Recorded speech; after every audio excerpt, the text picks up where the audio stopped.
So people are paying their respects right now to Officer Caprio. Viewings are being held today for the fallen Baltimore County officer. WMAR 2 News' Jeff Hager joins us now live from Nottingham, where her fellow men and women in blue are still trying to come to terms with her death. Jeff? Kelly, Jamie, you know, you talk about hundreds of people. It may even be thousands. I just spoke with one man who's lived here in the Perry Hall area for 20 years. He said he's never seen anything like this. Belair Road shut down, turned into a virtual parking lot, and people have been lining up since 1 o'clock this afternoon for hours out here in the hot sun, all to remember the fallen officer.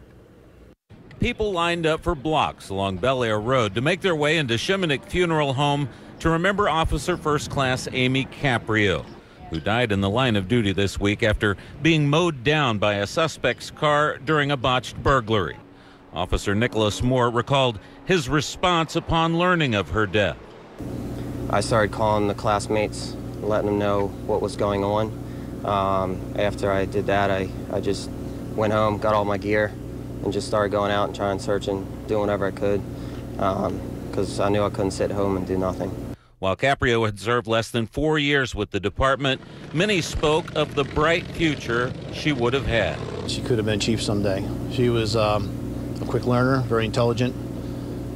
You know, as a field training officer, you just kind of hope they bring a lot of things to the table, and she brought a lot to the table. I just pointed her in the right direction, and she just took off.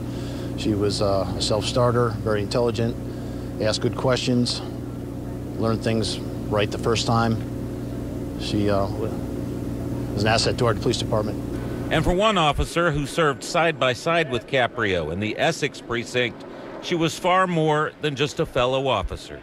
She was the best of best friends. I don't know how she had the hours in the day to be there for everybody, to always be checking on people, making plans with people, catch up with people, see people, talk to people.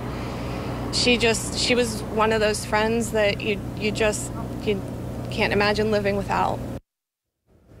Back live here now as people are filing out of the funeral home. This was the first of 2 public viewings. The second will be held from 7 to 9 tonight. And we should note here the Belair Road from Chapel Road to Honeygo Boulevard will remain closed until 10 o'clock tonight. Reporting live in Baltimore County, Jeff Hager, WMAR 2 News.